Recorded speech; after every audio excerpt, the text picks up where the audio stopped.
Salah satu karakter yang bikin kita dilihat lebih capable dalam hal apapun adalah confidence ya, kepedean, kepercayaan diri. Sering banget ketika ketemu orang baru di kerjaan, bisa di interview, waktu ketemu klien, ketemu calon partner, kita berusaha ngebaca kan, ini orang sebenarnya orang yang kayak apa ya? Apakah dia jago di bidangnya atau enggak? Dan nggak selalu kita bisa nilainya secara direct, eksplisit dari hal-hal yang ditanyain langsung gitu kan. Karena kita nggak selalu bisa nanya langsung pertanyaan-pertanyaan teknis gitu. Tapi justru lebih sering kita berusaha baca dan tebak dari signal-signal yang implisit dan subliminal. Apakah orang ini orang yang bagus apa enggak, itu dari gimana dia ngomong, yakin apa enggak, mantep apa enggak, suaranya lantang or at least mantep apa enggak. Banyak hal lagi yang kita tangkap secara subliminal untuk berusaha mendetek ini orang-orang yang oke apa enggak sih, tapi nggak bisa dijelasin. Walaupun kita nggak bisa jelasin, tapi kita tetap bisa bedain mana yang oh ini kayaknya oke, ini kayaknya enggak gitu. Dan itu ada faktor PD bermain di sana. Jadi kadang-kadang waktu kita berusaha menilai apakah ini orang yang oke apa enggak, kadang-kadang satu hal yang mengaburkan yang bikin penilaian kita salah terhadap orang ini adalah faktor PD. Orang yang PD itu kelihatannya lebih, oh dia oke nih kayaknya gitu. Padahal cuma modal PD aja bisa-bisa. Walaupun ada juga dan banyak juga orang yang PD dan ternyata benar-benar bisa oke. Di samping itu ada paradoks dari gimana kita bisa PD. Jadi di satu sisi orang kelihatan PD ketika ngelakuin gesture-gesture PD yang tadi ya, jalannya cepat, genggamannya keras, terus habis itu ngomongnya juga lantang dan sebagainya. Dan maka dari itu ada orang-orang yang belajar untuk kelihatan PD dengan berusaha ngelakuin gesture-gesture tadi. Sayangnya ketika kita diajarin, lo kalau mau kelihatan PD, lo lakuin ini ya, pertama ngomongnya lantang dan lain sebagainya gitu ya. Sayangnya ketika kita melakukan itu secara sadar, kita kan berusaha mikir, gue udah lantang apa belum, gue tuh salaman genggamannya mantep apa enggak, dan lain sebagainya. Semakin kita berusaha mikir dan ngelakuin secara sadar, semakin kita sebenarnya nggak kelihatan pede. Dan pada akhirnya justru ketika kita ngelakuin secara otomatis, nggak dipikirin, malah makin kelihatannya alami dan makin kelihatan pede. Justru semakin kita pikir, kita semakin canggung dan semakin akan ditangkap secara bawah sadar bahwa dia sebenarnya nggak pede. Dan ini yang bikin susah. Pertanyaannya bahasan kali ini adalah gimana caranya supaya pede ya, supaya kita bisa ngebangun pede. Kita harus ngerti bahwa PD itu punya beberapa komponen, dan suka nggak semua hal kita bisa punyain. Komponen yang pertama itu adalah bakat. Suka nggak suka, gue percaya bahwa ada orang yang terlahir dengan karakter PD lebih besar dibanding orang lain. Ada personality type tertentu yang punya kadar PD lebih dari yang lain. Contohnya misalnya kita ngomong orang-orang ekstrovert. Pada dasarnya mereka nyaman ngomong karena dapat energi ketika ngomong. Ketika mereka ngomong, energinya tuh kayak di recharge. Makanya kelihatan luas dan nyaman banget dia ketika ngomong. Dan makin ngomong makin luas lagi. Ada juga kalau kita pakai tipe-tipe personality DISC, ada karakter influence, I-nya kan influence. Orang-orang influence ini adalah orang-orang yang karakternya suka jadi pusat perhatian, suka bikin rame, sering jadi magnet dari sebuah grup. Pokoknya kalau ada dia tuh spotlightnya tiba-tiba ke dia deh, magnetnya semua orang ngeliatnya ke dia. Gampang banget buat orang-orang influence untuk kelihatan pede. Begitu juga dengan dominan. Karakter dominan di DISC, D-nya itu kan dominan. Karakter ini kan suka ngedrive pembicaraan. Dia tahu apa maunya dan mau pembicaraannya itu sejalan sama ide yang di kepalanya dia. Makanya dia akan terus ngedrive. Dan dari sana ketika dia ngedrive, dia nge-lead, dia akhirnya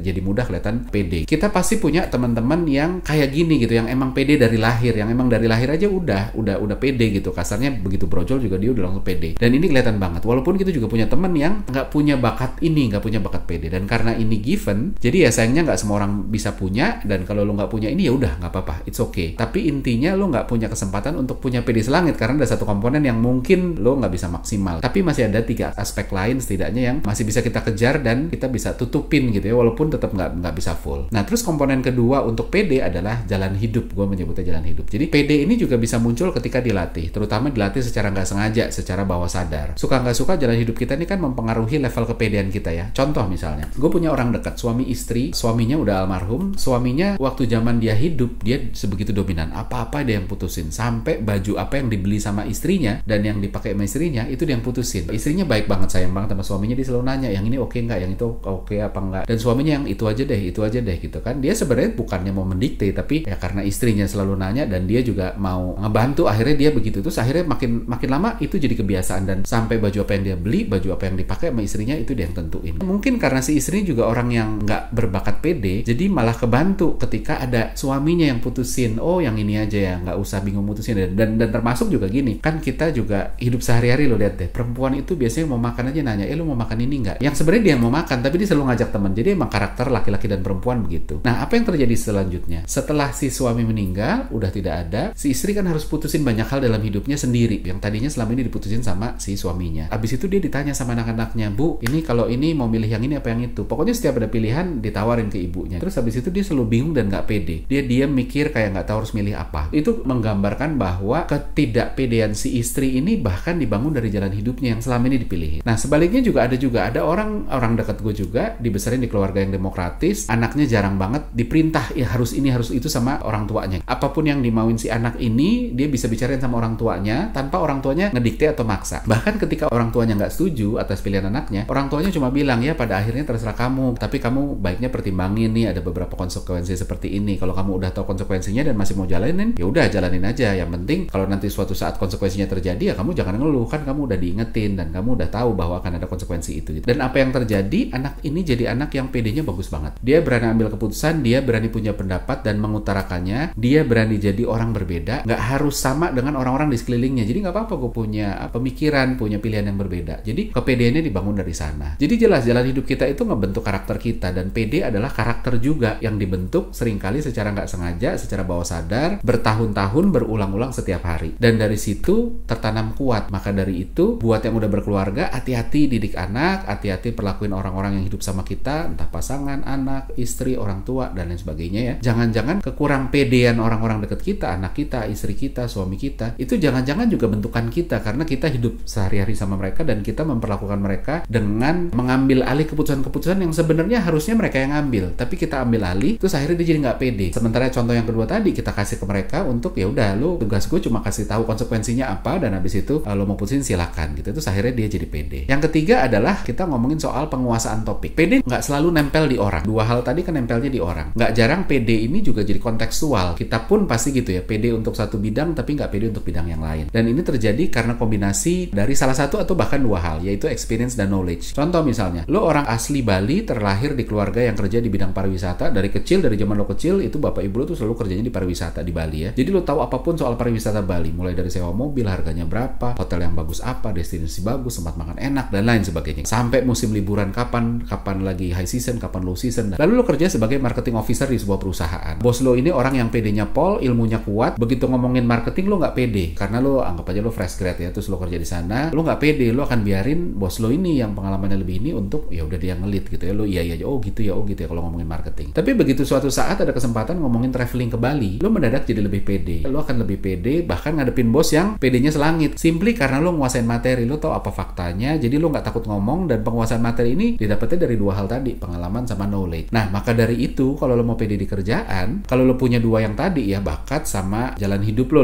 memang sudah dibentuk sebagai orang yang pede, good gitu. Tapi hal ketiga ini sebenarnya hal yang kita bisa kejar. Lo harus sabar karena pengalaman nggak bisa dikarbit, lo harus jalanin terus, nanti akan muncul sendiri. Tapi experience itu bukan soal lama atau nggak kerja, karena orang yang kerja 10 tahun di satu bidang nggak selalu lebih ngerti dibanding orang yang let's say 5 tahun kerja di bidang yang sama. Karena bisa aja yang 10 tahun jalanin nggak pernah ngerumusin ilmu dan pengalamannya yang dia dapat sehari-hari itu secara terstruktur, sementara yang 5 tahun dia selalu ngestrukturin apa yang dia pelajarin, apa yang dia lakuin, dia strukturin sehingga otaknya lebih bisa ngerti, oh ini tuh strukturnya gini, oh kalau gini tuh jadinya gini. Jadi yang 10 tahun ketika ditanya, dia masih nggak bisa aja nggak sepede ke yang 5 tahun, karena yang 10 tahun nggak terstruktur, jadi sulit untuk indexing nih otaknya. Oh kalau pertanyaan itu gimana ya, gue nggak tahu, gue sih pernah ngalamin ini ya, tapi gue nggak pernah meletakkan secara terstruktur sehingga otaknya juga nggak bisa indexing. Tapi ada komponen kedua lagi yang bisa lo kejar, yaitu knowledge gitu. Selain eksperimen ada knowledge. Ini nggak selalu sejalan dengan pengalaman, jadi berusahalah untuk terus memperkaya pengetahuan, baca buku rajin-rajin, nonton podcast, ikut seminar, ngobrol sama orang-orang yang lebih jago. Ini seringkali nolong orang yang pada dasarnya nggak pede dari dua faktor awal tadi, bakat sama jalan hidup lo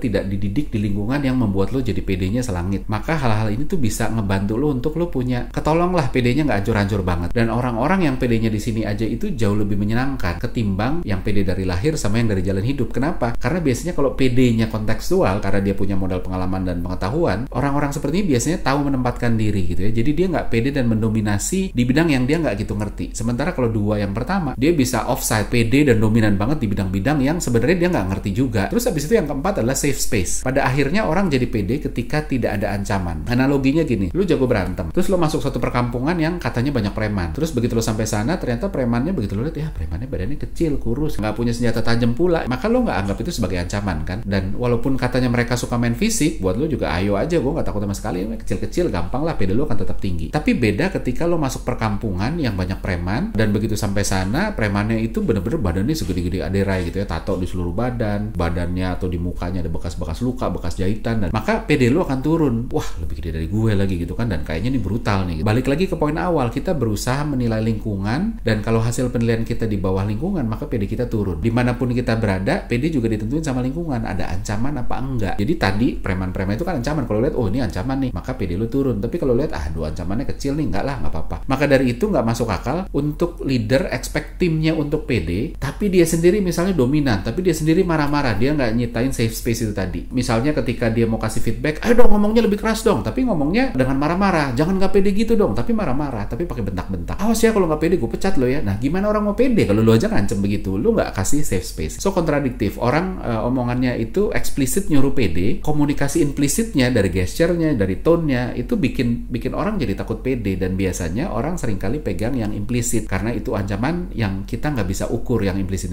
itu. Dan ini nggak berlaku secara ekstrim ke orang marah-marah doang ya. Ingat cerita suami istri yang suaminya tadi selalu putusin macam-macam buat istrinya. Sama juga di sini. Kalau anak buahnya nggak pernah dikasih kesempatan untuk putusin, maka tidak ada safe space buat dia untuk putusin, untuk dia bikin pede, untuk dia ngebangun pedenya. Kalau selama ini atasan terus yang mutusin dan hasilnya bagus terus, maka anaknya jadi nggak punya safe space, nggak pernah dikasih kesempatan putusin, dan hasil keputusan bosnya bagus banget lagi. Kalau gue yang putusin nanti jelek, aduh, jadi nggak ada safe space. Jadi kadang-kadang safe space itu jadi tidak ada bukan karena sengaja emang ditiadakan, tapi kadang-kadang karena kita perfeksionis, kita nggak bentak-bentak, tapi nggak pernah dikasih kesempatan aja, terus habis itu safe space-nya jadi nggak ada. Jadi intinya leader harus tone down. Kalau timnya mau punya PD, jangan suka marah-marah, jangan dominan, jangan dominasi omongan. Apa sih benefitnya kalau lu punya PD yang bagus? Yang pertama adalah PD ini akan bantu lu dianggap lebih mampu, walaupun nggak selalu ternyata mampu, tapi paling nggak lu dapat head start bahwa oh ini orangnya PD nih, udah deh oke, kita kasih dia untuk ngelit, kan seringkali gitu ya. Yang kedua adalah banyak kesempatan terbuka. Jadi orang cuma bisa PD kasih sesuatu ke seseorang ketika orang yang dikasih itu kelihatannya pede. Contoh misalnya kita bilang, kita mau nyetir, terus habis itu capek, terus ada anak buah, lo bisa nyetir nggak? Terus yang ditanya,